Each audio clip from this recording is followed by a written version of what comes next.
empresas com projeto social.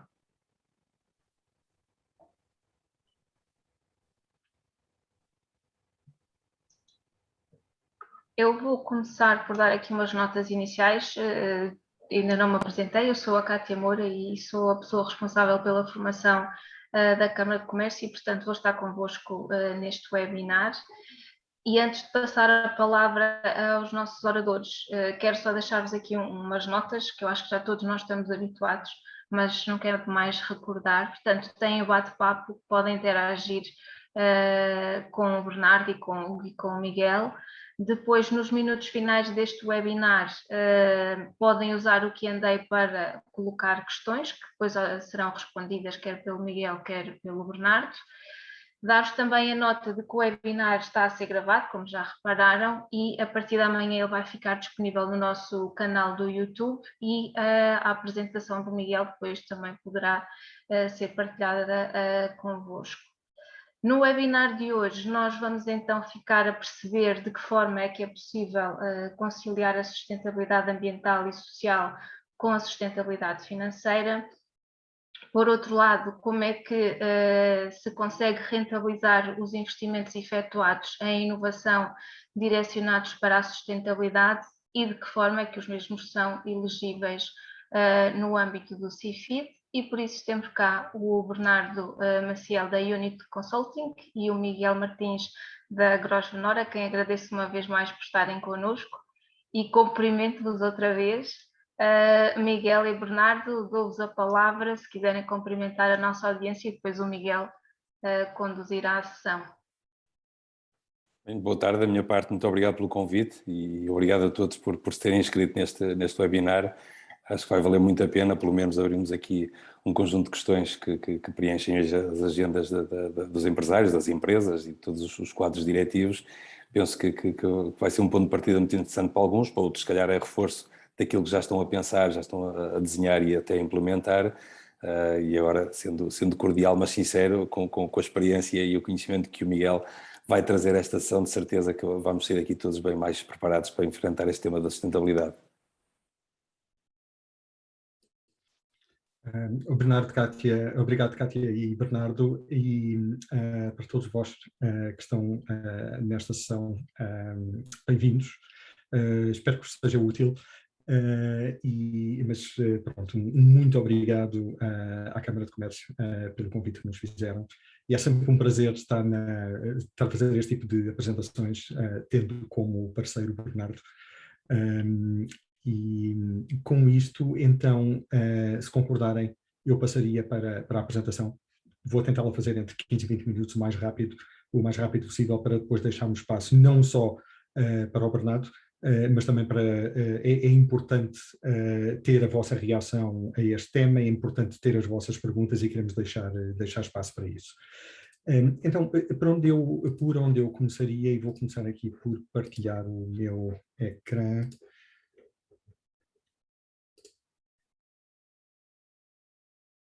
Conseguem ver? Ok. Então, por onde eu gostaria de começar, antes de entrar dentro da aplicabilidade do que é a sustentabilidade ao dia-a-dia das empresas, eu gostaria de começar por um lado, dar uma visão mais panorâmica portanto, do ponto em que nós estamos, em termos de evolução da nossa espécie, da pegada que estamos a ter no nosso planeta. Mas também fazer a ligação entre sustentabilidade e inovação. E aqui é importante referir que nós normalmente quando falamos em inovação pensamos muito em tecnologia, não é que a tecnologia não seja importante, mas como vão ver, quando eu faço esta conexão entre sustentabilidade e inovação, eu normalmente entro por outras áreas, como nós socorrermos de outras métricas ou de outros modelos de negócio que tornam a atividade empresarial mais sustentável e com uma pegada, seja ela ambiental, seja ela social, mais reduzida, ou pelo menos mais reduzida do lado dos impactos negativos, mais positiva do lado dos impactos, maior do lado dos impactos positivos. Então, com isto, este ponto 3 eu vou deixar em aberto para o Bernardo e depois para a conversa que nós vamos ter todos, e começaria pelos 2 pontos de cima, portanto, o ponto 1, sustentabilidade e criação de valor, e depois métricas e modelos de negócio. Conforme eu disse, eu gostava de começar com aquela visão mais panorâmica e mais abrangente de onde nós nos encontramos. A OCDE lançou um relatório o ano passado em que falava de quais é que eram os grandes agentes de mudança que se viam. Portanto, são agentes de mudança a nível global, mas foram de alguma forma customizados pela OCDE para o espaço europeu. Okay? Então, existem o que eles chamam os clusters de mudança, que são 6. O primeiro tem a ver com o crescimento da população e também com a urbanização. Os grandes temas aqui é que a maior parte do crescimento da população está a acontecer em países emergentes. São países com níveis de desigualdade muito elevados, particularmente quando comparados com países ditos desenvolvidos. Toda a questão das migrações e também o facto de não é só a população que está a crescer, mas é o facto de todos nós estamos a viver mais, e aqui isso sente-se mais nos países ditos desenvolvidos. Eu queria só referir uma questão muito rapidamente, que é um dos temas relacionados com as migrações. Há 2 grandes temas que são falados. Um deles tem a ver com as novas migrações, e quando eu digo novas migrações, são migrações que não existiam há 10 anos atrás, que são os imigrantes climáticos, que têm que deixar os seus países de origem, as suas regiões de origem, porque já não são mais habitáveis. Mas existe aqui uma outra questão que vai ser muito interessante monitorar nos próximos meses e nos próximos anos, que é a questão do êxodo rural. O que nós tínhamos visto e o que estava previsto era que por volta de 2040, 2045, 70% da população mundial vivesse dentro de uma cidade. O que nós não sabemos é o que é que o Covid-19 vai fazer a esta tendência. Todos nós sabemos de pessoas que saíram das cidades para ir trabalhar para áreas, portanto, não diria necessariamente rurais, mas fora de cidades, porque tinham mais espaço, porque tinham mais qualidade de vida. Todos nós conhecemos pessoas que não estão minimamente interessadas em regressar aos escritórios porque conseguem trabalhar talvez de forma mais eficiente remotamente. Então, isto é uma tendência que vai ter que ser monitorizada com o avançar dos próximos meses e até os próximos anos. O Cluster 2 tem a ver com as mudanças climáticas e com a degradação de ecossistemas. Eu aqui pedi-vos muito rapidamente, obviamente não vos consigo ver todos, mas ia lançar uma resposta. Qual de vós, durante o verão, foi lançada a 8ª edição daquilo que é chamado do IPCC, do relatório IPCC, que é criado pelas Nações Unidas, portanto é um conjunto de artigos exclusivamente científicos e que este ano tinha aproximadamente 4.000 páginas. E a minha pergunta, à qual eu não vou ver a resposta pelo menos de imediato, é quantos de vós leram esse relatório? Muita gente nem se apercebeu que o relatório tinha saído. Eu devo confessar que achei que este relatório não foi muito bem divulgado em Portugal, mas o que o relatório na realidade dizia praticamente 3 coisas. A primeira é que a situação de um ponto de vista de mudanças climáticas é pior do que nós pensávamos, por um lado. Por outro lado, nós temos métricas que nos impusemos no Acordo de Paris que não estão a ser seguidas. Se nós olharmos para tudo que são os comprometimentos dos países em termos de reduções de emissões de gases de efeito de estufa, eles não são necessários para atingir a meta que nós nos propusemos de não aumentar a temperatura mais do que os 2, preferencialmente de 1,5 graus centígrados. Okay? Então, o que isto também quer dizer é que nós sabemos, e esta foi a parte que mais me preocupou no relatório, nós sabemos que estamos num ciclo de 30 anos em que independentemente daquilo que nós fizemos hoje e nos próximos meses, durante os próximos 30 anos, é certo que as mudanças climáticas se vão continuar a agravar, independentemente do que nós fizemos.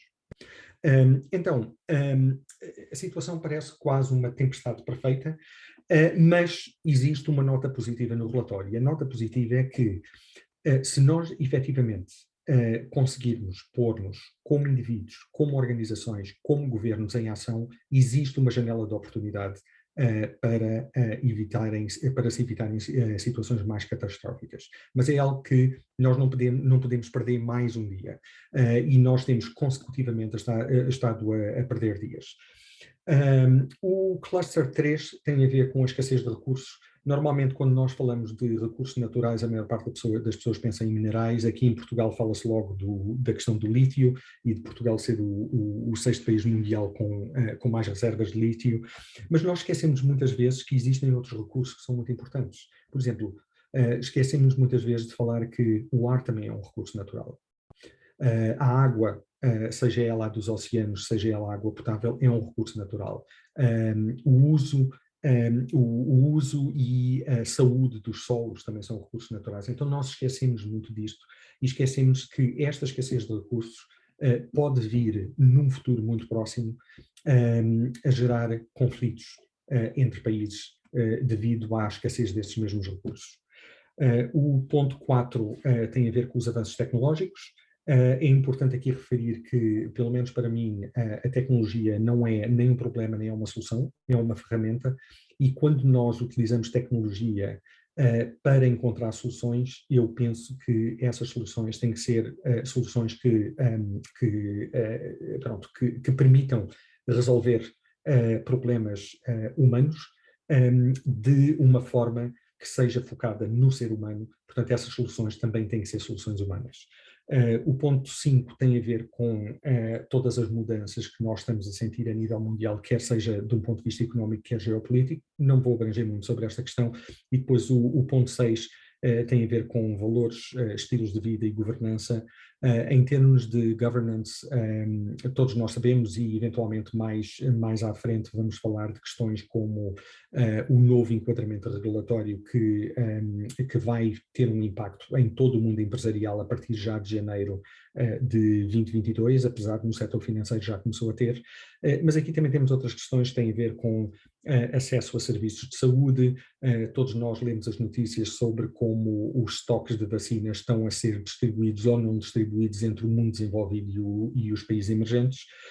E temos também questões relacionadas com a educação, e aqui num contexto de Covid-19 em que as pessoas ficaram fechadas dentro de casa, é cada vez mais importante, quando se fala de educação, falar em questões como literacia digital e inclusão digital. Muito rapidamente sobre este slide. Em fevereiro de 2020, quando os grandes líderes mundiais se reuniram em Davos, houve algo um pouco diferente que aconteceu em 2020 e é bom referir que nesta altura, na Europa, ainda não se sentia o impacto. Ainda não só não se sentiu o impacto, como não sabíamos o que nos ia acontecer com a disseminação do Covid-19 na Europa, porque na altura estavam a começar a aparecer os primeiros casos em Itália. Mas pronto, neste contexto foi interessante ver que as grandes discussões em Davos foram discussões muito diferentes do que tinham acontecido em anos anteriores, porque aquilo que os líderes se propuseram a definir foi o propósito das companhias, das organizações na quarta revolução industrial. E aquilo, eu mantive o texto em inglês, que é aquilo que se chama o Davos Manifesto 2020, mas aqui o que aconteceu foram decididas três grandes coisas. A primeira é que qualquer conversa sobre propósito de uma empresa ou de uma organização implica ter todos os stakeholders na mesa de negociações. Okay? Não são só os shareholders, não são só os acionistas, não são só os stakeholders que nos interessam, são todos os stakeholders que fazem parte da cadeia de valor de uma organização. O conceito de criação de valor também foi alterado.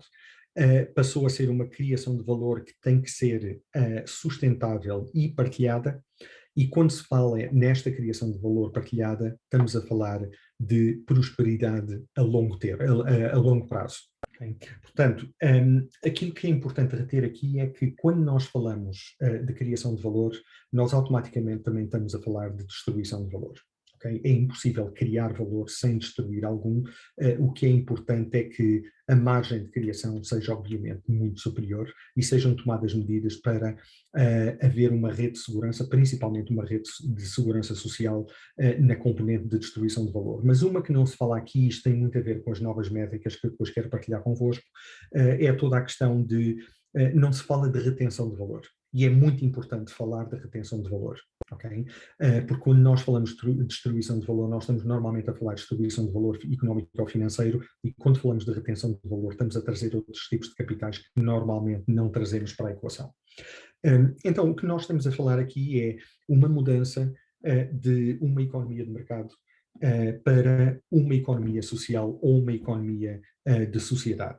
Não é? Então, a pergunta deixa de ser o que é que os mercados querem ou o que é que os mercados precisam, para ser o que é que os cidadãos querem e o que é que os cidadãos precisam, e depois disso vem a pergunta sobre a economia e sobre a parte financeira. Ou seja, o que nós estamos a dizer aqui é que as nossas organizações deverão ser tratadas como cidadãos, mas cidadãos corporativos, e para terem a opção de continuarem a existir, deverão ser bons cidadãos corporativos. Eu já cobri esta parte aqui. Então, a principal definição que nós temos de sustentabilidade, estou a avançar rápido mais, a principal definição que nós temos de sustentabilidade eu vou ficar, deixa-me ver se eu consigo mudar aqui. Ok. É aquela definição que todos nós conhecemos, que é a definição dos 3 P's, não é? Que é pessoas, planeta e prosperidade. Atenção que este último P, depois, portanto, já tinham, principalmente desde que foram lançados os ODS em 2015, já se começou a falar mais de prosperidade do que se começou a falar de proveitos, apesar do setor empresarial, principalmente o privado, continuava a falar muito de proveitos, mas claramente agora, principalmente quando se tenta redefinir o que é criação de valor e tenta-se redefinir os propósitos das empresas, a questão é que deixa de fazer sentido falar exclusivamente de proveitos e tem que se falar de prosperidade. Isto implica uma mudança muito grande de criação de valor para o acionista, partilhado, e o que nós temos hoje em dia é a criação de valor para os stakeholders, não é? O chamado stakeholder value. E uma das razões porque tudo isto está a acontecer, aliás, são 3 razões porque todas estas mudanças estão a acontecer, é que, por um lado, é óbvio para a maioria dos stakeholders que a sustentabilidade cria valor. Mas para a sustentabilidade ser incorporada no DNA de uma empresa, essa sustentabilidade tem que entrar por cima, tem que ser aquilo que chamam um top-down approach.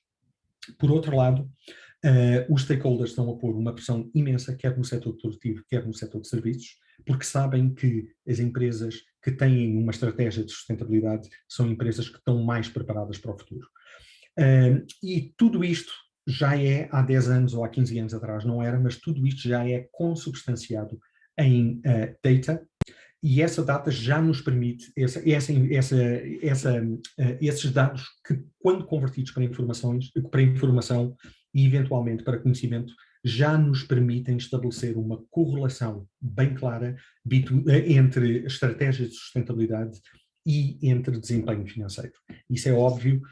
Se vocês olharem para empresas de ratings, empresas de rankings, para índices de sustentabilidade, todos eles estabelecem essa correlação. Há inclusive um relatório extremamente interessante que foi publicado pela BlackRock no verão do ano passado, que faz uma comparação entre os índices tradicionais e os índices de sustentabilidade, e todos os índices de sustentabilidade, com percentagens acima dos 85% a 90%, tiveram uma performance ou um desempenho muito melhor do que os índices tradicionais. Então, essa informação existe e não pode ser negada. Mas para nós traduzirmos isto, e agora entramos exatamente naquilo que nós queríamos falar hoje, não é? A questão da inovação. Para nós conseguirmos traduzir isto para dentro das empresas, o que nós temos que entrar em linha de conta são com 2 grandes variáveis. Por um lado temos a questão da criação de valor, que temos estado a falar, e por outro a questão das soluções. Dentro da criação de valor existem 3 grandes áreas, que são as áreas de riscos, oportunidades e retornos. E todos nós, pelo menos as áreas de risco, já estamos habituados a trabalhá-las, não é? Estamos a falar de riscos regulatórios, de riscos reputacionais e talvez aqueles que são mais óbvios para qualquer empresa, seja lá a dimensão da empresa que for, é o risco operacional. A parte de oportunidades é que nem sempre é tão bem trabalhada na área da sustentabilidade, não é? Aqui nós estamos a falar da tal componente de inovação, estamos a falar dos novos produtos e estamos a falar dos novos mercados. Depois, nos retornos, isto tem a ver com a gestão das cadeias de valor, a redução, portanto, a redução dos custos, sejam eles internos, sejam externos, e o aumento dos proveitos. Não é? Então, isto é algo que já é feito pela grande maioria das empresas. Em termos de oportunidades, nós temos que começar a pensar um pouco mais fora da caixa. Muitas vezes perguntam-me, mas neste contexto de tempestade perfeita onde nós estamos, existem oportunidades? Se nós olharmos exclusivamente para os ODS, para os 17 ODS das Nações Unidas, só aí nós estamos a falar de um funding gap de aproximadamente 2,5 a 3 trilhões de dólares por ano. Okay? Até 2030. Então, existe um funding gap enorme, existe um conjunto de novas soluções que precisam ser criadas para nós atingirmos os ODS até 2030. Então, se nos faltarem ideias, comecemos por nos focar aí, porque aí existe claramente um framework que nos diz o que é que precisa de ser feito e depois fará sentido para as empresas ou não trabalhar essas áreas. Mas, para nós fazermos tudo isto, e para começarmos a criar soluções que são soluções inovadoras, nós precisamos de olhar para métricas e precisamos de olhar para modelos de negócio. Okay? Então aqui o que eu vos queria falar era, eu referi-vos há pouco da questão do valor económico ou financeiro. Hoje em dia, quando nós falamos de criação de valor, estamos a falar exclusivamente de um ponto de vista económico ou financeiro. Nós estamos a esquecer que existem um conjunto de outros capitais que nós não trabalhamos. Okay? Temos, por exemplo, o capital material, que dependendo do tipo de empresa já é trabalhado ou não, dependendo do setor de atividade, mas depois temos o capital natural e o capital humano, que praticamente não são trabalhados, e estes aqui são capitais que são mensuráveis. Okay? E mesmo assim, desculpem, passei novamente rápido demais, e mesmo assim são capitais que nós continuamos a não trabalhar. Pelo menos não é o standard dos mercados eles serem trabalhados. Depois existem uns outros capitais mais acima que são muito mais difíceis de trabalhar, que são, por exemplo, o capital experiencial, intelectual, cultural e espiritual. Esse aí é aquilo que se chama os intangíveis. Não é que eles sejam impossíveis de medir, mas são muito mais complicados de serem feitos. Nós já temos situações em que este tipo de estrutura foi traduzido para o mundo real, por assim dizer. Por exemplo, na primavera do ano passado, a cidade de Amsterdão resolveu começar a utilizar aquilo que se chama a economia dos donuts. Isto foi uma teoria económica que foi criada e foi desenvolvida pela Kate Raworth na Universidade de Oxford, e o que ela diz é que num mundo perfeito, todos os stakeholders devem estar no corpo do donut. E as barreiras deste donut são, por um lado, a barreira interna é uma fundação social. A barreira externa é aquilo que se chama o teto ecológico. E num mundo perfeito, ou numa cidade, numa municipalidade ou numa empresa perfeita, todos os stakeholders da cadeia de valor têm que estar neste corpo do donut. Só para vos dar uma ideia, isto é onde nós estamos em termos mundiais. Okay? Em 4 destas dimensões, nós claramente rompemos o teto ecológico. Em 2 delas não fazemos a mínima ideia, que são as que estão a cinzento, porque não as temos medido, e 3 delas, aparentemente, ainda estamos dentro do corpo do donut, apesar de, só para vos dar o exemplo da questão da acidificação dos oceanos, aí nós já sabemos que também já entramos no vermelho. Em termos da barreira social, podem ver que, de um ponto de vista agregado e mundial, em todas as variáveis estamos fora do corpo do donut. Então, estamos num mundo muito pouco sustentável.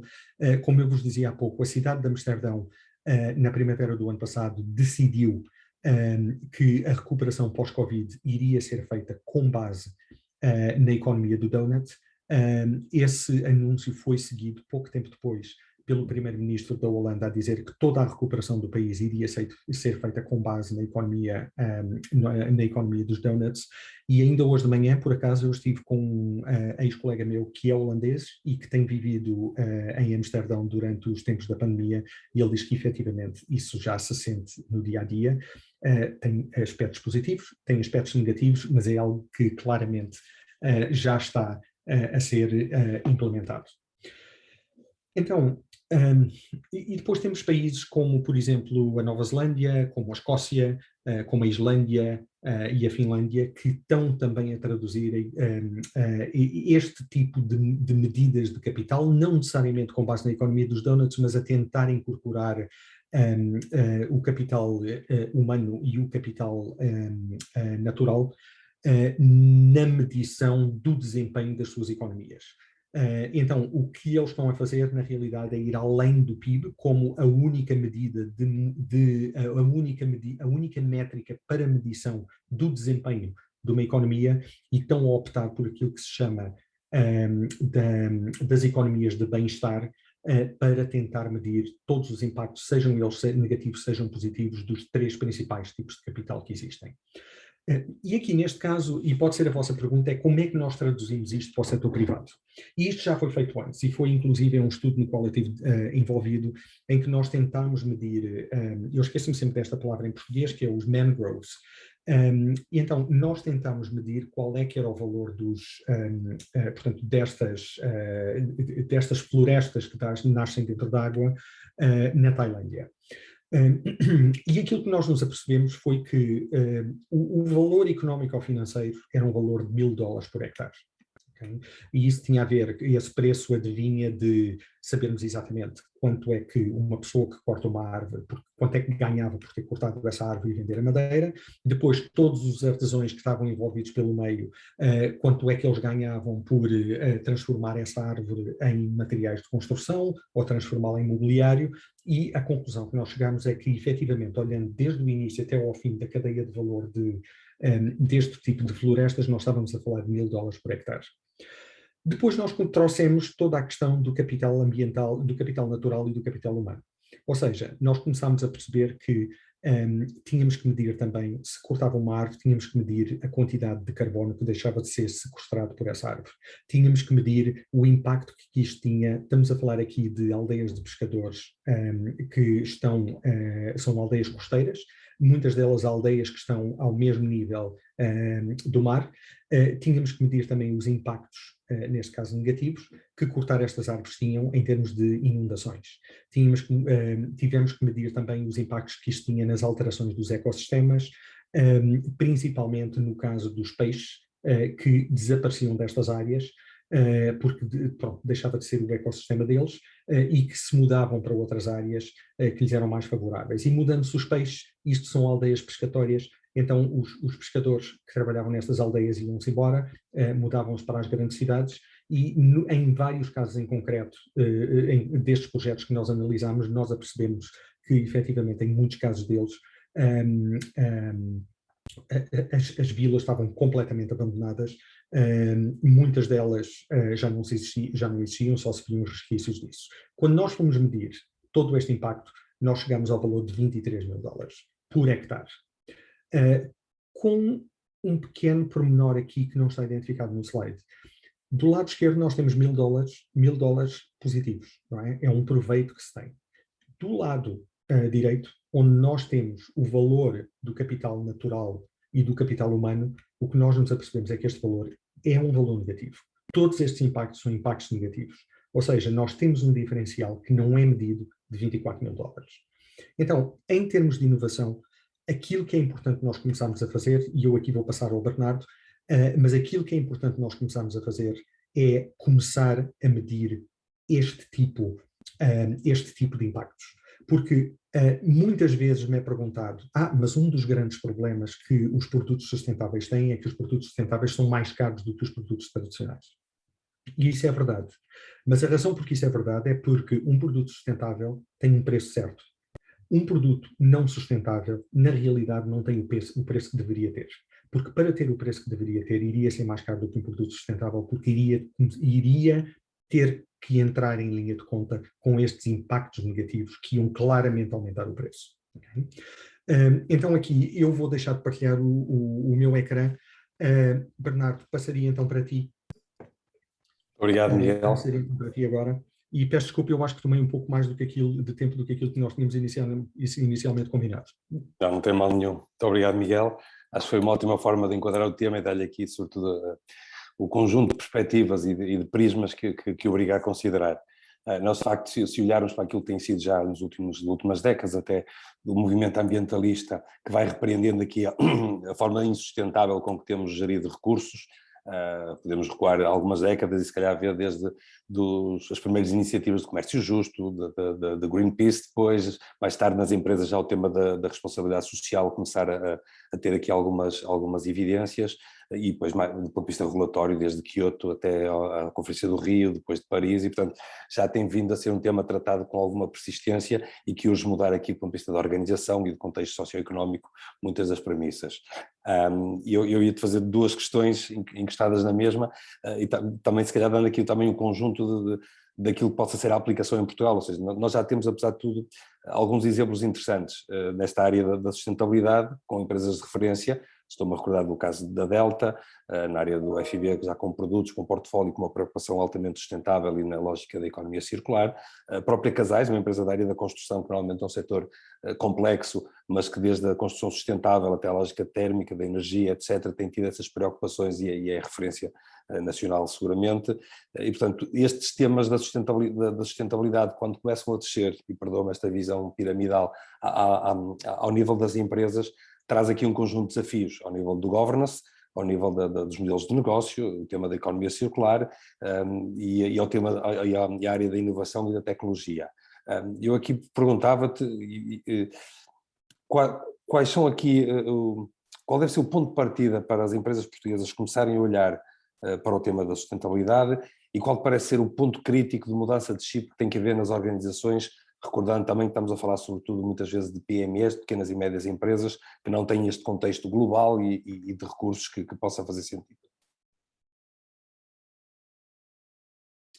Bernardo, obrigado pela pergunta. Uma das coisas que eu me apercebi nos anos em que eu trabalhei em sustentabilidade é que tentar vender, se é que eu posso utilizar esta expressão, tentar vender sustentabilidade dentro de uma empresa é sempre muito difícil se não começar pelo topo. Então, tem que ser aquilo que se chama, como eu tinha referido, um top-down approach. Tem que se começar pelo topo. E isso implica trabalhar numa vertente daquele ecossistema da sustentabilidade que eu mostrei há pouco, que eu não referi e não o referi propositadamente, que é a questão das lideranças. Então, eu não estou aqui a dizer que nós não temos os líderes certos, mas da mesma forma como pessoas em posições de liderança de empresas tiveram que aprender o básico de gestão financeira, gestão económica ou financeira, gestão de empresas, hoje em dia é importante que esta componente da sustentabilidade, ou se nós quisermos falar de um ponto de vista mais técnico, a questão do chamado ESG é algo que tem que fazer parte de qualquer currículo de qualquer empresa, principalmente a nível de gestão. Tem sempre que começar por cima. Porque, obviamente, isto varia muito entre uma grande empresa e uma PME, porque se nós estamos a falar de PME, estamos a falar de equipes menores em que a informação circula muito mais rápido. Mas mesmo estando a falar de uma pequena equipa, se não se sentir que é a grande chefe ou o grande chefe que incorpora a sustentabilidade, não é tomado sério no resto da empresa. Porque depois isto também tem a ver, eu vi vezes demais em empresas médias e em empresas grandes, haver departamentos que começavam a trabalhar a sustentabilidade e começavam a trabalhá-la de forma muito séria e depois chegava-se a uma situação em que o representante, o responsável máximo da empresa achava que o tema já não era importante e cortava todo o orçamento para toda a empresa e deixava-se trabalhar a sustentabilidade. Isto foi óbvio na crise financeira de 2008. O número de empresas que antes de 2008, entre 2000 e 2008, por causa na altura eram os objetivos do milénio, O número de empresas que de repente começou a dizer não, nós vamos trabalhar em questões de sustentabilidade chegou a 2008 e disse não, nós temos outras coisas mais importantes para nos preocuparmos. E isto porquê? Porque a SFIA não dava esse apoio, não tinha transmitido não só a importância, mas a urgência de trabalhar a sustentabilidade. Então, existe essa questão das lideranças. A outra coisa que também tem que ser bastante trabalhada, eu acho, é que da mesma forma como as empresas evoluem, da mesma forma como contabilizamos, como fazemos reporte evolui, nós também temos que evoluir enquanto seres humanos. Isto é algo que não se sente muito, ou pelo menos eu não tenho sentido em Portugal desde que eu regressei há 1 ano e meio, 2 anos atrás. Mas vê-se muito lá fora, então eu acho que Portugal aqui está bem posicionado de um ponto de vista empresarial. Mas uma das coisas que se vê muito lá fora, principalmente no mundo anglo-saxónico, é que normalmente as FIAs tendem a ter uma postura muito predatória. É uma postura muito focada no lado esquerdo do cérebro, que tudo tem que ser contabilizado, tudo tem que ser monetarizado e esquecemos um pouco de emoção. Okay? E eu acho que para entender sustentabilidade, nós temos que trabalhar também os coeficientes emocionais das pessoas que estão no topo das empresas, para perceberem que isto não se trata só de nós trazermos dinheiro e rentabilizarmos os investimentos dos shareholders. A única forma de nós percebermos que existem outros stakeholders, e já agora a natureza é um dos stakeholders, a única forma de nós percebermos isto é efetivamente trabalharmos e melhorarmos a nossa inteligência emocional, porque isto tem a ver com trabalharmos não só para nós e para a empresa que nós representamos, mas tem a ver com trabalhar para os outros, trabalhar para uma comunidade. Nós vamos notando, já agora para também partilhar um bocadinho a nossa experiência, nós vamos notando nas organizações com quem trabalhamos esta preocupação, ou seja, desde a orientação ao nível do ID e da inovação, tentando procurar, e estou a falar sempre de empresas de média e menor dimensão, a querer trabalhar muito a temática da criação dos processos de ID, da gestão da inovação, da gestão do conhecimento, tentar criar aqui círculos virtuosos de geração de saltos, de saltos relevantes daquilo que é o desenvolvimento das organizações, mesmo até na esfera, estavas a falar do tema das pessoas, mesmo até no tema de recursos humanos, vai havendo essa preocupação da gestão dos planos de carreira. Também é verdade, o tema da pandemia acelerou um conjunto de temáticas que obrigou os gestores a preocuparem, o tema da família, do equilíbrio de trabalho e família, da igualdade de género, que é uma temática que também se vai discutindo mais numas geografias do que noutras, mas que também vai orientando aqui os boards das empresas e, portanto, seja nesta área mais de desenvolvimento do negócio, seja também no equilíbrio dos recursos e na própria requalificação, qualificação, melhoria de competências e este equilíbrio emocional, como tu dizes muito bem, porque no final do dia acaba por se refletir na organização todos os impactos negativos que isto pode trazer, começa a ser tema. O tema, e voltando agora aqui a alguns exemplos que te pedia também que partilhasse com as pessoas que estão connosco, o tema da economia circular foi das primeiras temáticas que foi sendo discutida nas empresas, muito também, se quiseres até por força de um conjunto de imperativos de financiamento, começando naquilo que é a realidade nacional e ainda não esse tema regulatório que falaste há pouco, mas muito por aquilo que são as temáticas do financiamento comunitário, obrigam a ter um conjunto de preocupações ou a valorizar quem tem esta orientação nos seus métodos produtivos, a economia circular, andando nesta lógica do take, make, waste, em que desperdiçamos tudo aquilo e, portanto, aquele diferencial que falavas há pouco do valor acrescentado, da criação de valor, passou a estar na ordem do dia. E hoje já começa a haver essa preocupação desde o início do pensamento estratégico até à implementação dos projetos. Se conseguires dar aqui alguns exemplos interessantes, curtos, obviamente, mas onde a temática financeira, que é sempre algo que muitas vezes fica aqui a perturbar pelo menos o raciocínio, que é, eu vou fazer este conjunto de investimentos, mas no final do dia isto não vai ser tão rentável quanto aquilo ou nem sequer rentável quanto aquilo que seria o processo natural de crescer de forma, eu vou-lhe chamar, porque neste ambiente é possível, selvagem, sem este conjunto de preocupações, mas temos, e já falámos disso em momentos anteriores, exemplos em que de uma forma simples consegue fazer este equilíbrio quase como um bingo total, em que cumprimos estas temáticas todas e, bottom line, isto é rentável e é produtivo. Podes partilhar aí alguma experiência? Sim, Bernardo, e eu vou começar por referir a todos que muitos dos exemplos que eu partilho são exemplos que não são necessariamente exemplos portugueses. E a razão para isso não é porque não existe em Portugal um nível bastante elevado de inovação, porque existe. É mais porque todo o trabalho, ou a grande maioria do trabalho que eu fiz na área de sustentabilidade foi trabalho que eu fiz no exterior, quando eu fazia parte do Grupo Banco Mundial, e então são exemplos que eu vi lá fora. Este exemplo, para mim, é um dos melhores exemplos de economia circular.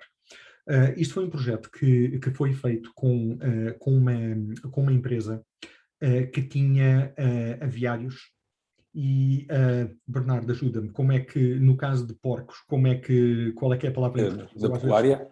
Pecuária, exato. Então, eles tinham, portanto, este exemplo foi desenvolvido quer com aviários, quer com pecuária, no caso específico de porcos. E a razão para isto foi porque, quer num caso, quer no outro, são animais que normalmente são criados num espaço fechado, não é? Portanto, com bovinos é diferente.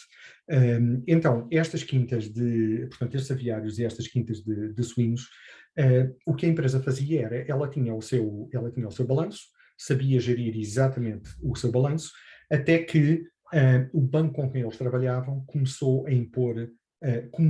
a fazer uma ligação entre o custo de capital e a pegada ambiental e social das empresas. E então, esta empresa, de um momento para o outro, viu-se a ter um custo de capital muito mais elevado, porque o banco aumentou-lhe a taxa de juros do empréstimo que tinham. Porque eles não tinham práticas ambientais e sociais, ou melhor, não tinham nenhuma estratégia de sustentabilidade. E de um momento para o outro, eles vieram ter connosco, pediram-nos ajuda, pediram para definirmos e estruturarmos uma estratégia de sustentabilidade. E aquilo que nós começámos a fazer foi exatamente isso, Bernardo, que tu referiste. Foi trazer o conceito de economia circular para dentro da empresa. Então, aquilo que começou a acontecer foi o seguinte. Eu penso que o primeiro biodigestor que foi criado no Brasil. Então, o que começou a ser feito foi, do lado dos aviários, e dos edifícios onde estavam os suínos, foram criadas 3 grandes valas no chão. E por cima dessas valas foram postas aquelas camadas aquela matéria que se põe nas piscinas no inverno para as manter. Lonas aquelas lonas, exatamente. Sim. E então puseram-se as lonas em cima, portanto, de início em cima de um dos buracos. Todos os dias, os resíduos sólidos que estavam dentro do aviário eram postos dentro deste buraco. Okay? E com o tempo, e ficavam ali um mês. Todos os dias, se adicionando, ficavam ali um mês. Aquilo que se começou a ver foi que, com o passar dos dias, o balão ia inchando. E a razão por que o balão ia inchando é porque o metano ia-se libertando do resíduo sólido que estava lá embaixo. Aqui convém referir que o metano, primeiro, sim, é um gás de efeito estufa. Segundo, é 48 vezes mais tóxico do que o dióxido de carbono. Okay? Então, o que a empresa começou a fazer foi, quando o balão começava a ficar praticamente cheio, retirava o gás do balão e punha dentro de umas botijas que eram utilizadas para aquecer os aviários durante a noite. Okay? Passado um mês, aqueles resíduos sólidos eram mudados para o buraco seguinte e depois para o terceiro buraco. Então estamos a falar de um período de 3 meses. Passado 3 meses, a única coisa que estava no buraco era a água. E era água que não devia ser consumida por um ser humano, mas podia perfeitamente ser utilizada para fazer a irrigação das quintas de soja, que depois ia alimentar as galinhas e ia alimentar os porcos. Okay? Então, aqui criou-se um ciclo virtuoso, um ciclo fechado e virtuoso, em que a empresa começou a fazer dinheiro em cima de créditos de carbono, porque estava a captar metano. Então, só sobre o metano, eles fizeram dinheiro porque créditos de carbono e, ao mesmo tempo, reduziram a conta de eletricidade drasticamente, porque a eletricidade que precisavam para aquecer o aviário deixou de ser necessária, por um lado. Por outro lado, a conta de água também baixou drasticamente, porque a maior parte da irrigação das quintas de soja vinha deste biodigestor. A grande surpresa veio para a empresa e veio para nós, quando nós nos apercebemos que a empresa começou a fazer mais dinheiro com os créditos de carbono e com as eficiências do processo produtivo que teve, do que fazia com a venda de carne de frango. não é? Já para não falar do custo muito menor de capital que a empresa começou a ter, porque com estas novas práticas de sustentabilidade, o banco fazia uma equipe, porque uma taxa de juros é uma medida de risco. Não é? A partir do momento em que a empresa tinha uma política de sustentabilidade, o banco considerou uma empresa de menor risco, baixou-lhe o custo de capital. Então aqui foi um pouco um win-win para todos, mas os resultados foram resultados que nos surpreenderam a todos, porque nós nunca pensámos que neste esquema, aplicando economia circular a um esquema como este, se pudesse ter um impacto tão imediato e tão positivo como aquele que se teve. Ia falar de setor altamente tradicional, de um investimento baixo, apesar de tudo, do ponto de vista financeiro não foi um investimento alto e com resultados bastante consideráveis. De facto, aqui o tema do ID ou das ideias, ou se quiserem aqui a parte mais criativa das organizações a trabalhar, se calhar com os stakeholders adequados, conseguem-se soluções desta natureza. Exatamente. Aqui a única tecnologia que foi utilizada, e é uma tecnologia, pronto, não é tecnologia de ponta, aliás já era tecnologia existente, foi uma tecnologia que conseguisse tirar o metano dos balões exatamente para dentro da botija. Falando agora do tema do financiamento, que há pouco também tocaste ao de leve na apresentação, apesar de tudo vai havendo, e quando vai havendo há bastante dinheiro disponível, seja de linhas governamentais, seja de linhas comunitárias de apoio à inovação, ao ID e todas estas políticas que temos falado aqui. Nós vamos fazendo um trabalho interessante também depois do ponto de vista fiscal no CIFID, que são incentivos que existem para que se possa converter aquilo que é o ID e a inovação em benefícios para a empresa e de certa forma também via cash, via tesouraria também refinanciar a sociedade, mas hoje há um conjunto, e nos últimos anos, de fundos de investimento muito próximos desse tipo de temáticas. A Grosvenor é um dos fundos de investimento que tem esta lógica de apoiar empresas que fazem ID, mas sempre com uma derivada adicional que é o tema da sustentabilidade. De facto, o tema financeiro hoje não será, mais uma vez, para quem tiver já alguma sustentabilidade financeira, obviamente que isso é relevante. Como é que tu vês o papel destes fundos de investimento para além da alavanca financeira? Ou seja, como é que podem funcionar, como se diz comumente, de smart money junto a estas organizações? Então, Bernardo, a componente, o setor de atividade que foi mais difícil de convencer para abraçar a sustentabilidade foi o setor financeiro. É um setor mais tradicional, foi preciso bastante trabalho. Muitas vezes eu falava portanto, com organizações financeiras e aquilo que nos era dito era: a única coisa que nós fazemos é comprar e vender dinheiro. Agora, o que as pessoas fazem com esse dinheiro não nos cabe a nós, o que as organizações fazem com o dinheiro não nos cabe a nós. Hoje em dia, eu acho que nenhuma instituição financeira que tenha um líder desse nome vai dizer uma coisa destas, não é? Então, estamos num mundo muito diferente. Mas aquilo que é crítico é que o setor financeiro, muito pouco pode acontecer sem o apoio e sem o envolvimento do setor financeiro. Então, por exemplo, o ano passado falou-se muito, isto veio um pouco das discussões que eu vos falei há pouco de Davos, em que começou-se a falar do que se chama o user proceeds. Muitas vezes na área de investimento, a grande desculpa para não fazer sustentabilidade era: mas nós temos o nosso direito fiduciário e o nosso investidor ou o nosso shareholder vem em primeiro lugar. Hoje em dia nós sabemos que não é assim. E mais do que isso, hoje em dia são esses shareholders que estão a pôr pressão em cima das empresas de investimento, em cima de bancos comerciais, para dizerem que esse dinheiro tem que ser um smart money que incorpora todas as vertentes ESG. Eu referi há pouco que se nós fizermos uma comparação de índices tradicionais com índices de sustentabilidade, todos os índices de sustentabilidade tiveram uma outperformance significativa comparativamente com os índices tradicionais. Então, nós sabemos que uma empresa sustentável é uma empresa muito mais virada para o futuro, não é? Em termos da Europa, a Europa está claramente na linha da frente, comparativamente com qualquer outro continente do mundo nesta área da sustentabilidade. Não só do ponto de vista da regulação, portanto, temos a taxonomia à porta, temos, para o caso do setor financeiro, temos a questão do SFDR, mas mesmo assim, e aqui, Bernardo, se me permites, eu vou pôr o meu chapéu da Grosvenor, não é?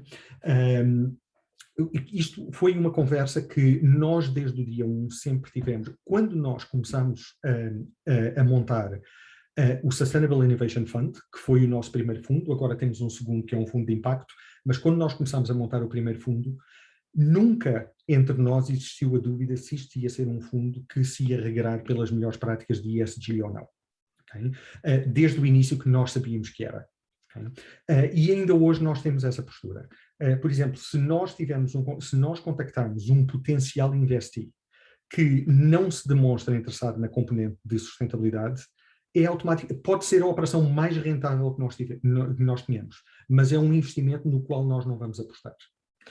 Porque não é a forma certa de o fazer, porque nós sabemos que isto vai ser uma empresa que vai ter problemas no curto prazo. Mas muitas vezes aquilo que nós também temos é a resposta do seguinte género, e nós já tivemos essa resposta, de que, ok, vocês agora estão-nos a pedir todos esses KPIs na área do ESG. Nós só vos vamos dar se isso fizer sentido para nós. Então, isto para já não é uma postura que nós estamos na disposição de aceitar. Mas, por outro lado, a partir de janeiro, nem sequer vai ser uma opcional. Questão, não é? Porque já nos disseram várias vezes, não, porque a partir de janeiro as instituições financeiras têm que começar a reportar muito mais que reportam agora na área do ESG, mas nós somos setor produtivo, não temos que nos preocupar com isso. Porque a partir de janeiro as empresas do setor financeiro vão ter que reportar não só sobre aquilo que elas próprias fazem no ESG internamente, como vão ter que reportar nas empresas onde põem dinheiro. Okay? Então, aqui vai haver uma questão de cascata, porque apesar das empresas do setor produtivo não terem que reportar, nós temos, e se nós investimos nela, elas também têm. Em termos dos incentivos, e aqui mais uma vez eu dou o exemplo da Grosvenor, existe obviamente o CFID, que é um esquema montado em Portugal que dá vantagens fiscais aos investidores que querem pôr dinheiro em Portugal, mas para uma empresa ser qualificada para o CFID, ela tem que ter uma certificação da ANI. Certo, o reconhecimento da unidade. Exatamente, e essa certificação da ANI é claramente uma aposta num ecossistema de inovação dentro de Portugal.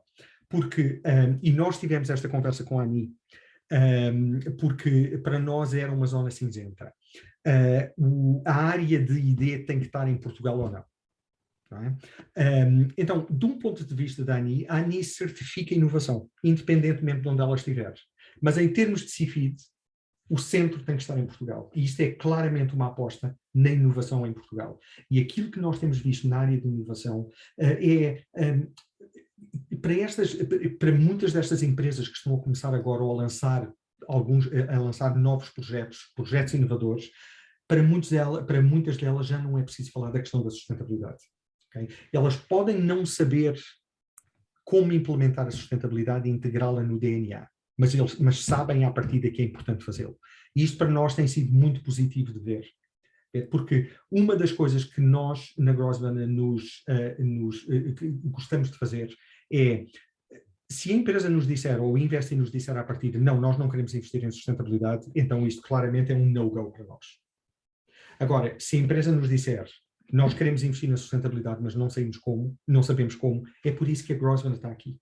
Não é só para investir neste tipo de organizações e neste tipo de soluções, é também para caminhar de mão dada e juntamente montar essa estratégia de sustentabilidade, definir os KPIs. E aqui, Bernardo, só vou dizer uma coisa muito mais rápida para não tomar muito com esta resposta. Uma das coisas que também sempre ficou bem claro entre nós e foi quando nós vimos os indicadores da taxonomia europeia nos quais nós vamos ter que começar a reportar, houve uma coisa que nós vimos que nos agradou bastante. Todos os que são requeridos ou vão passar a ser requeridos a partir de janeiro são KPIs que nós já tínhamos definido. A posição em que a Grosvenor está é que nós estamos a ir além da taxonomia. Não necessariamente para o ano zero do nosso investimento, mas para claramente levar os investis nos quais nós colocamos os nossos fundos além daquilo que é o mínimo requerido pelas leis europeias. Eu só estou a colocar mais a questão, já vi a Kátia aparecer subtilmente no ecrã, mas antes da última questão que tenho aqui para te colocar, ia pegar no ponto que falaste, ou seja, mesmo na tua apresentação a respeito do propósito, falavas do envolvimento total daquilo que eram os stakeholders à volta das organizações, mas para esta temática da sustentabilidade, aproveitando, até porque muitas vezes as empresas estão focadas naquilo que é a operação, que é o negócio, já nem vou falar do curto prazo dos últimos tempos, em que então aí a atenção teve de estar focada noutras temáticas mais urgentes pelo tema pandémico, mas de facto este conjunto de stakeholders que estão aqui envolvidos, da área financeira, mesmo nós do ponto de vista da consultoria vamos sendo chamados às empresas para ajudar a interpretar estes temas, como é que isto vai impactar no meu negócio, ajudá-los a dar aqui quase uma profissão de fé, uma garantia de que estes investimentos são igualmente válidos, são igualmente viáveis, criam igualmente valor e o empresário precisa desta confirmação que nós podemos todos ajudar a fazê-lo. E depois também, e vem para a última questão, o tema das métricas e do acompanhamento. Como é que nós conseguimos criar aqui um conjunto de métricas que se adequam ao contexto setorial e geográfico, que é relevante, sobretudo com a idiosincrasia daquilo que são as PMEs em Portugal, e que nós todos que acompanhamos depois o impacto destes projetos nas empresas, possamos medir os desvios, possamos fazer medidas corretivas para que se consiga o fim último, que é investimentos sustentáveis na melhor acessão da palavra. E eu colocava-te aqui uma questão em relação ao tema das métricas. Os últimos anos foram pródigos em sair um conjunto de agências de rating, precisamente para classificarem as organizações que fazem este tipo de investimentos ou para também dar suporte à área financeira. Há aqui algumas temáticas que têm surgido, desde a opacidade de algumas métricas que vai existindo, os próprios critérios utilizados, alguma subjetividade que estas métricas podem ter. Recordo-me usar sempre o exemplo do investimento numa central de carvão para reduzir em 50% o consumo de energia. Portanto, aqui um trade-off entre reduzir o consumo no imediato, mas ao mesmo tempo dar um bocadinho mais de continuidade de uma empresa altamente emissora de CO2. E, portanto, esta bipolaridade, se quiseres, vão sendo desafios e a forma de ranquear isto é relevante. Depois também aqui alguma necessidade de adaptação e perceber como é que um tema como a igualdade de género deve ser aplicado e medido, se na vertente people, pessoas, sociedade, ou mais na vertente de governance e de participação nos boards e capacidade de estar em órgãos de decisão e de poder. Como é que tu vês a evolução disto, sobretudo considerando aquilo que é o nosso contexto, que é de um país com dimensões mais reduzidas, com empresas naturalmente mais pequenas, a generalidade delas, e sobretudo de cariz altamente familiar e de gestão familiar, como dizia. Então, Bernardo, e eu também estou a olhar para a Kátia, porque sei que temos um minuto, então vou tentar responder o mais rápido possível. Eu vou começar por um exemplo. Durante o verão, houve uma empresa, não vou dizer o nome, mas houve uma empresa, que é uma empresa tabaqueira, que começou a incorporar alguns índices de sustentabilidade. E a razão por que começou a incorporar alguns índices de sustentabilidade é porque lançaram um novo produto que não utiliza tabaco. Mas em termos de, como é que se diz addiction, em termos de... Viciação, adição. Exato, de adição, é tão ou pior, é tão mau ou pior do que é o tabaco. Mas como mostrou uma estratégia proativa na área do ESG de trabalhar a cadeia de valor de um ponto de vista ambiental, entrou num índice de sustentabilidade. Então, esta tradução provavelmente não faz sentido para o português, mas quando nós falamos de métricas, o diabo está no detalhe. Não é? É quando se chega ao detalhe que nós começamos a nos aperceber que nós não podemos criar uma métrica que seja aplicável a todo o setor. Depende da dimensão da empresa. Até mesmo dentro do mesmo setor de atividade, depende da região onde a empresa está. Depende, se falarmos, por exemplo, de uma empresa com operações em Portugal ou fora, depende do país onde está. Então, métricas, e isto é uma coisa que nós fazemos na Grosvenor. Vocês sabem que nós, em dezembro do ano passado, no final de dezembro, conseguimos uma certificação B Corp. E a razão por que nós conseguimos, eu penso, foi porque nós customizámos métricas para cada um dos setores de atividade que são críticos para os setores onde nós queremos investir, mas claramente referimos que aquilo são os indicadores de base. Não quer dizer que primeiro nós vamos adaptar todos e segundo não quer dizer que nós não tenhamos novos. E aqui eu pegaria Bernardo, numa questão que tu referiste, que é uma situação que, primeiro, é muito querida para mim, e segundo, é uma situação que, dependendo do país onde nós estamos, difícil, pode ser difícil trabalhá-la, que é a questão da igualdade do género. Okay? Eu, por exemplo, eu fiz um projeto na Costa do Marfim, em que as empresas de microfinanças na Costa do Marfim mostraram-nos os indicadores.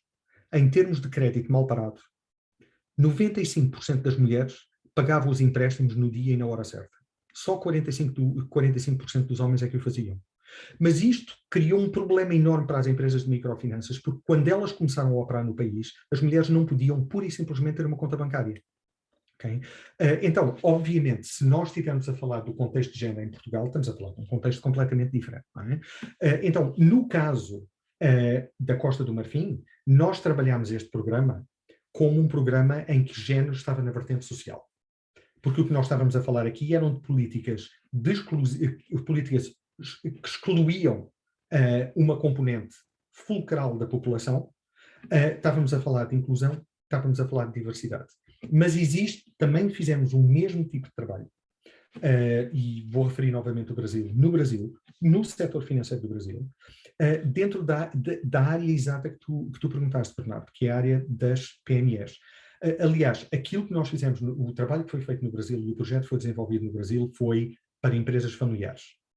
Mas quando tu olhas para o Brasil e empresas familiares, tu tens, a maior parte delas são PMEs, mas tu tens empresas familiares que são empresas nacionais. Em alguns casos são empresas internacionais, como é o caso em Portugal. Sim. É? Então, o que nós fizemos neste caso, nós focámos nas PMEs familiares, e aquilo que nós criámos foi, mais uma vez, relacionado com o custo de capital. Nós criámos uma matriz de evolução, okay, da empresa. A matriz tinha do nível 1 ao nível 4 e tinha várias dimensões. Tinha a vertente ambiental, tinha a vertente social e tinha a vertente de governance. A questão da igualdade de género entrou na vertente de governance. Okay? E estava claramente relacionado com o preço de capital no caso daquela empresa precisar de um investimento ou precisar de um empréstimo de um banco. E a forma como nós fizemos aqui foi trabalhar, e mais uma vez é só um exemplo, e tudo isto tem que ser customizado às realidades dos países e dos setores. Mas aquilo que nós fizemos foi olhar para os conselhos, para o topo da empresa e tentar perceber duas coisas. A primeira era a percentagem de membros da família e membros não familiares que faziam parte do conselho e que faziam parte dos órgãos decisórios da empresa. E segundo, ver essa igualdade de género. E pusemos-la na área de governance, porque aqui nós também não queríamos que surgisse uma situação como, por exemplo, na África do Sul com o Affirmative Action, que de repente todos os bancos tinham que ter uma pessoa de raça negra no Conselho de Administração. E iam buscar uma pessoa qualquer à rua que não tinha qualificações nenhumas, mas pronto. Tinha uma pessoa não branca, como eles diziam na altura. Colorida. A expressão era colored. Então, isso desvirtua todo o processo. Não é? Então, foi por isso que, no caso do Brasil, nós colocámos a questão de diversidade e inclusão, e nós chamávamos de diversidade e inclusão, mas claramente aquilo que nós estávamos a falar era igualdade de géneros, colocámos na vertente de governance. Mas, mais uma vez, tudo tem que ser muito customizado, porque nós não estamos a falar de variáveis em que nós definimos uma variável e é aplicável transversalmente. Não é o caso. Kátia. Tenho que vos colocar aqui. Não. Estão-me a ouvir? Estão-me a ouvir? Sim. Ok. Miguel e Bernardo, tenho aqui 3 questões que eu gostava que fossem assim, o mais breve possíveis nas vossas respostas. O João Ascensão pergunta o seguinte: assumindo que na empresa dele nada foi feito até agora em questões de sustentabilidade, quais é que são os primeiros passos ou o que é que ele tem que fazer, portanto, a partir de hoje ou a partir de amanhã? Assim, de uma forma prática e rápida. Bernardo, Se posso quiseres, avançar? simplificando, rapidamente dentro daquilo que é o setor, percebermos algum benchmark nacional ou internacional na área em que a empresa se encontra, percebemos o que é que há de ser a referência que esteja aqui à distância, vou dizer, de um braço para um primeiro baby step de evolução, e depois trabalhar internamente, ou seja, ao nível dos diagnósticos, perceber exatamente onde é que a organização está. Se estiver muito longe daquilo que é o referencial definido, fazemos aqui uns primeiros milestones de curto prazo. Se estiver relativamente próximo, então já numa lógica mais estratégica, médio e longo prazo, construir isso. Tentei ser sucinto. Eu acrescentaria só, muito pouco, porque o Bernardo cobriu praticamente tudo, eu acrescentaria só que eu também olharia para a cadeia de valor da minha empresa. Okay? Quais são todos os stakeholders em que eu toco? E tentava perceber necessidades desses stakeholders, se estamos a incluir tudo de um ponto de vista ESG em todos eles. Ok, obrigada. Uma outra pessoa pergunta-nos, na prática, como é que funciona o CIFID e de que forma pode ajudar a financiar os investimentos da organização em inovação. Bem, agora se calhar respondeu, Miguel. O CIFIDS é um incentivo fiscal ao investimento em investigação e desenvolvimento. Na prática, o que tem que se ver é daquilo que são os processos da organização, os projetos que a empresa vai desenvolvendo ao longo do ano, aqueles que são, de facto, investigação e desenvolvimento dentro das regras que existem, PLANI, o Miguel referiu há pouco, e esse investimento em pessoas e em investimento produtivo é alvo de benefício fiscal. Portanto, de uma forma resumida, é tentarmos perceber, fazer alguma imersão àquilo que são as atividades da organização, perceber que tipo de projetos é que tem na área da inovação e do ID, materializar isto, quantificar isto tudo e fazer a candidatura para ter um benefício fiscal sobre o imposto a pagar, enfim, na prática. Ok, Bernardo, eu creio que é mais uma questão para ti. Como é que a Unit pode ajudar as empresas a fazer a ponte entre os objetivos do crescimento do negócio da empresa e a integração dos diferentes pilares da sustentabilidade na sua atividade sem perder a sua rentabilidade? Bem, fazendo aqui publicidade a uma coisa virtuosa, que é, por exemplo, a nossa relação com a Grosvenor, nós na prática tentámos, até inspirados no tema sustentabilidade, olhámos muito à volta para perceber que stakeholders é que temos aqui. Nós trabalhamos muito perto com PMEs, centenas delas nos últimos anos, e percebemos claramente que há aqui espaço para financiamento e para apoio num conjunto de desafios. O facto de nós conseguirmos fazer esta ponte com empresas da área financeira é relevante porque trazemos, para além do dinheiro, toda a competência e toda a inspiração que é precisa para fazer este tipo de investimentos. E, portanto, na prática, nós o que temos é uma equipa multidisciplinar que permite detectar, para além da sustentabilidade do negócio no sentido operacional, também do ponto de vista financeiro, e tentando fazer esta gestão, se quiseres, mais holística daquilo que é a organização, sempre tendo a premissa de estar perto daquilo que são os stakeholders decisivos, pensando primeiro no mercado, mas também na vertente financeira ou na vertente de financiamento de quem possa apoiar esses projetos. Ainda sobre a tua resposta à questão anterior, a pessoa pergunta o que é que são ou que tipo de despesas são elegíveis. Tipicamente a vertente salarial é o forte. A aposta que o Estado vai pondo no investimento em ID é fazer repercutir em benefício fiscal sobre a coleta, sobre o IRC, tudo aquilo que são os gastos salariais, sobretudo estes são os mais relevantes, em pessoas, em equipas que estejam a trabalhar em área de investigação e desenvolvimento. No limite, se quiseres, é um laboratório que tem um conjunto de técnicos especializados a fazer um conjunto de investigações ou projetos de investigação e desenvolvimento, onde haja aqui uma vertente de dúvida, portanto, tentativa e erro para mais tarde levar à produtização e aí, de facto, a resposta objetiva ao mercado. Tudo aquilo que é este investimento que as empresas fazem sem ter prevista no imediato a rentabilidade direta, o Estado beneficia, há um conjunto, o CIFID resolve via benefício fiscal este investimento que a organização faz para poder ser um estímulo àquilo que é o investimento. Ok, obrigada. Agora não sei para qual de vocês é mais direcionada esta questão. O Miguel Lemos pergunta: investidores que não tenham inovação e desenvolvimento na empresa conseguem ter acesso ao benefício fiscal do CIFID?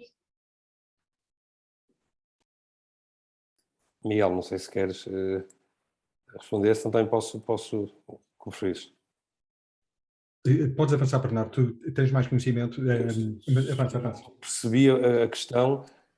São as empresas que fazem investimento nos fundos de ID, certo? Vou-te ler. Investidores que não tenham inovação e desenvolvimento na empresa conseguem ter acesso a benefícios fiscais Sim. ao CFI? Na prática, o que foi criado pelo ponto de vista legislativo há alguns anos atrás, há poucos anos, foi para quem não tem este tipo de atividades de investigação e desenvolvimento, pode beneficiar do mesmo regime fiscal caso invista em fundos de investimento, que foi um instrumento que foi criado, que por sua vez investem em empresas que fazem ID. Na prática, criar aqui em cadeia esta bondade do investimento em ID. Na prática, eu, Unit, não tendo atividades de ID, mas quero ter um benefício fiscal, usando isto como uma premissa prioritária, mas também pode ser a bondade de querer apoiar a investigação e desenvolvimento em áreas que me faça sentido. Posso fazê-lo através de fundos de ID que estão vocacionados para isso, até o exemplo que o Miguel deu há pouco, de ter a certificação da ANI, o reconhecimento de idoneidade, para serem empresas que são certificadas para a ANI como investidoras em ID. Eu posso comprar as unidades de participação destes fundos de investimento, a Grosvenor é um desses casos, e que, por sua vez, investe este capital angariado em empresas que fazem ID. Miguel, eu creio que agora a seguinte questão seja mais para ti. Se a atuação da minha empresa tem um impacto positivo no balanço de carbono, pois produzimos um combustível 100% reciclado que substitui combustível fóssil, como o ciclo de vida do nosso combustível é muito menor, há um impacto positivo no balanço de CO2 através de emissões evitadas. Como é que posso certificar essas emissões e obter créditos de carbono e como comercializar esses créditos? Então, a partir do momento em que é feita uma alteração que reduz gases de efeito de estufa, isso é considerado uma inovação, portanto, isto é o exemplo claro que eu vos dei do que aconteceu no Brasil. Okay? Venderam-se créditos de carbono porque a empresa fez sequestro, não foi necessariamente do carbono, mas certificação de metano é considerado sequestro de metano é considerado sequestro de carbono multiplicado por não sei quantas vezes, porque é um gás mais tóxico, não é? Então, neste caso, e isto foi o Nuno Matos que perguntou, Nuno, neste caso eu vou ter que ver claramente como é que funciona, vou ter que ver em mais detalhe como é que funciona neste momento o mercado de carbono na Europa, mas claramente vocês qualificam-se, têm que contabilizar, têm que ter essa métrica muito bem definida de quais são as unidades ou a quantidade de CO2 que foi evitado. Isso tem que ser claramente quantificado, mas depois ver como é que funciona o mercado de créditos de carbono dentro da Europa, que eu confesso não sei como funciona. Mas isto claramente vocês vendo com uma empresa como a ANI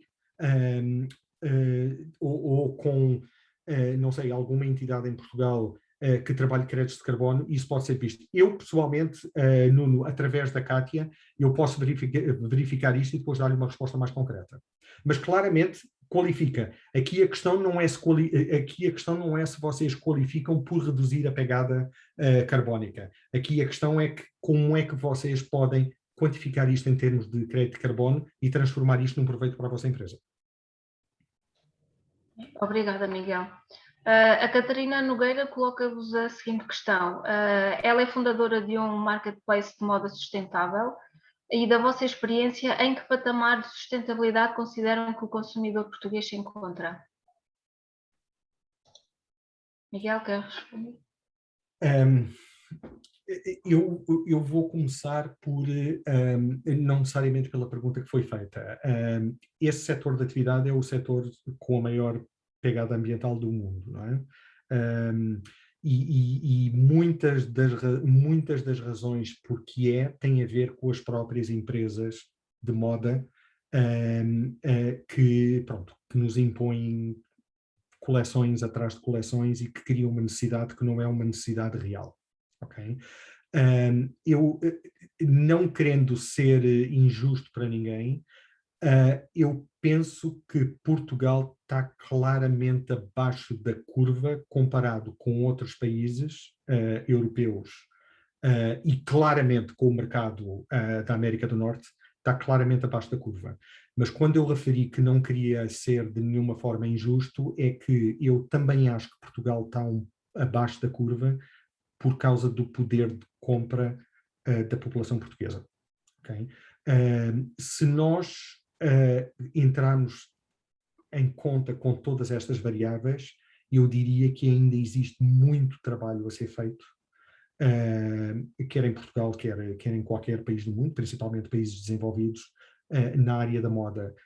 Eu não sei se foi a Chanel, mas foi uma das grandes empresas de moda de luxo, que durante o verão referiu que iam só passar a lançar 2 coleções ou uma coleção por ano. Então, aqui a postura tem que ser uma postura de educação, porque as pessoas, quando gastam ou quando investem em vestuário ou quando investem em moda, não sabem necessariamente o impacto que estão a ter de um ponto de vista de sustentabilidade. Então, existe educação e essa educação tem que vir das empresas que produzem moda, não é? Existem muitas empresas que estão a fazer isto, não é? Eu sei que, por exemplo, só para vos dar 2 exemplos, um da Europa e um dos Estados Unidos, a Gap é uma das empresas que mais trabalha nesta área, a Adidas na Europa é uma empresa que também faz muito nesta área, e eu sei que em Portugal também fazem, não é? Nós temos empresas, o setor têxtil em Portugal está bastante desenvolvido.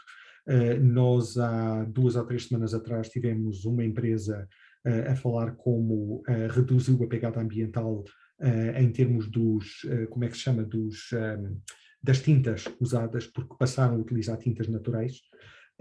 E repare, isto de alguma forma é nós a reaprendermos aquilo que nós esquecemos. Se nós formos por exemplo, eu nasci em Moçambique, e eu entre 95 e 2000 estive a trabalhar em Moçambique. Muita da coloração das roupas que nós víamos em Moçambique eram com materiais naturais. Okay? Então, de alguma forma é reaprender, mas existe aqui um trabalho muito grande de educação que tem que ser feito pelas grandes marcas de moda, e muitas delas não querem fazer porque sabem que vai ter um impacto imediato na sua conta de resultados. Bernardo, queres acrescentar alguma coisa? Só 2 coisas, mas mais para reforçar aquilo que o Miguel diz, que é o tema em relação à moda, começa logo pela premissa base de ser moda e, portanto, tem este hábito comportamental da recorrência, da repetição, da mudança, que implica da mudança não no sentido que nós vimos falando do ponto de vista organizacional, mas de estar sempre a ter novas coleções, que passa por isso. Tem depois um tema mais, eu diria, tradicional, tem a ver com a cadeia de valor que vai tendo tradicionalmente, com contextos sociais, culturais complexos, e que, sobretudo para depois do preço no mercado seja competitivo. Portugal também já passou muito por isso no seu contexto daquilo que era a indústria têxtil, alguns no final dos anos 60, 70 e 80, passou por uma crise complexa precisamente para se poder reinventar, tem feito um caminho interessante, mas que na prática mudou-se aqui a origem da produção e mantém todos esses temas ainda mais complexos do ponto de vista de sustentabilidade do que simplesmente mexermos no produto, como o Miguel dizia aí bem, alterando aqui a origem, por exemplo, da tinturaria ou de um conjunto de materiais, passando a recicláveis ou de origem natural, mas depois tem toda esta vertente social complexa, de um setor que nos diz muito em Portugal, mas que tem que ser uma mudança muito grande, aparentemente um setor bastante simples, mas que carece aqui de um conjunto de alterações complexas, comportamentais do consumidor e das empresas, das cadeias de valor e depois de um conjunto de geografias onde o tema social é altamente complexo, para não politizar o discurso. Miguel, o Nuno já deixou aí o e-mail para depois lhe poder endereçar alguma informação. Bernardo, esta questão creio que também é para ti. Portanto, existem atualmente incentivos ao investimento ou inovação no âmbito do PT 2020 ou do PT 2030? No âmbito do PT 2020, há um concurso que terminou, salvo erro, faz hoje uma semana, de inovação produtiva, que teve agora um prolongamento de cerca de 2 semanas para as regiões de baixa densidade. Na prática está em fase de conclusão. Aquilo que está previsto é, no início do ano, arrancar aquilo que é a lógica de Portugal 2030, a indicação que houve da parte do Governo nas últimas semanas, 3 ou 4 semanas, é de que vai haver aqui um período intermédio habitual na mudança de quadros comunitários, que numa lógica de não deixar cair investimentos ou suspender investimentos que estejam previstos, criar aqui um regime de exceção, antecipando aquilo que há de ser as regras do Portugal 2030, na prática, resumindo, que possa haver um conjunto de concursos na lógica habitual para não haver aqui este intervalo, ou seja, aquilo que nós temos recomendado a um conjunto de empresas que nos procuraram neste concurso que terminou a 20 de setembro e queriam acelerar o investimento porque previa-se aqui este intervalo alargado sem contexto de programas de incentivo, foi que, havendo isto, o ideal é nós, de uma forma regular, irmos olhando para os investimentos, porque as lógicas de abertura de concursos vão sempre existir, podem ser 3 meses, 6 meses, mas teremos sempre. O importante é, e usando a temática do dia, ter um plano de investimentos bastante sustentável, bastante bem preparado do ponto de vista financeiro, que é muitas vezes a premissa que tem que estar aqui, bastante bem escudado do ponto de vista financeiro, e isso leva algum tempo a preparar para que a candidatura seja vencedora. Resumindo, sim, não há nenhum aberto, sim, prevê-se, acreditando naquilo que são as indicações governamentais, mas também aquilo que é a lógica habitual do intervalo de cotas comunitários, teremos com certeza programas com uma regularidade nos próximos meses. Ok, Bernardo, obrigada. A última questão, que é da Inês Silva, ela pergunta o seguinte: para uma empresa que tem já algumas medidas de sustentabilidade implementadas, mas que estagnou no seu desenvolvimento, que sites ou que guidelines pode seguir para impulsionar novamente esta temática na empresa?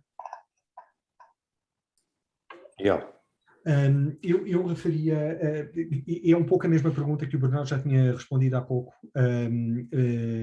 que tem a ver com olhar para a cadeia de valor, ver quem são os stakeholders, identificar conjunto de necessidades e depois fazer uma explanação interna de como é importante trazer a sustentabilidade para tornar a empresa mais responsável para todos os seus stakeholders e também para o ambiente e para as comunidades onde está incorporada, e essa estratégia ser apresentada, eu não sei, a pergunta vem da Inês, não sei, portanto, qual o relacionamento da Inês com a gestão da empresa, ou se a Inês faz parte da gestão da empresa, mas aqui, mais uma vez, aquilo que é importante é, primeiro, olhar para o conjunto de necessidades que existem ao longo da cadeia de valor e, segundo, portanto, fazer com que essa estratégia chegue ao topo mais alto da empresa para depois poder ser implementada do topo para baixo.